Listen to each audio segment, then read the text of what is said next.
Ultimo, ang aktres na si Jean Garcia ay nagbigay ng mga comforting na mensahe para kay Barbie Fortesa matapos ang nasabing revelasyon ng kanilang hiwalayan ni Jack.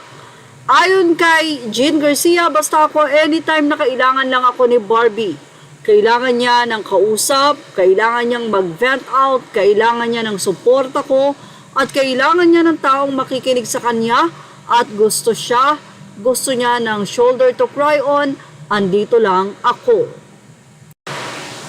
Ang ilan naman ay naniniwala sa mga sumpa-sumpa, katulad na lamang ng 7-year itch daw, ay naging biktima daw itong si Jack Roberto at itong si Barbie Fortesa ng 7-year itch.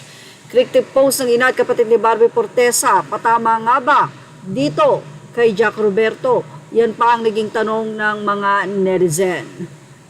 Samantala, balikan natin ang naging post si Jack Roberto noong December 3. Ito ay ang kanyang kaarawan. Narito ang nasabing post ni Jack Roberto at may mensahe na the best birthday ever. Thank you sa lahat ng nagpunta at bumati. Thank you, Lord, for another year of my life. To my mahal at Barbara Fortesa na laging nandyan, and to all my genuine love friends. Thank you, DC Lights and Sounds 10-inch and Fusion Pro na may LED loob at labas. Pixel and Image, Focal Image, Black, Thai Entertainment, LED Track. Well, iyan po yung mga pinasalamatan nitong si Jack Roberto, at makikita pa nga ang heart or love na message or comment ni Barbie Fortesa sa nasabing post na nga ito ni Jack Roberto. So ilang araw lang po ito, halos isang buwan lamang ang makalipas matapos ang announcement ni Barbie na hiwalay na sila ni Jack, na until now ay wala pang nagiging pahayag ang kanyang boyfriend. So hindi natin alam kung may reconciliation, mayroong pagsuyo ba na nagaganap sa dalawa.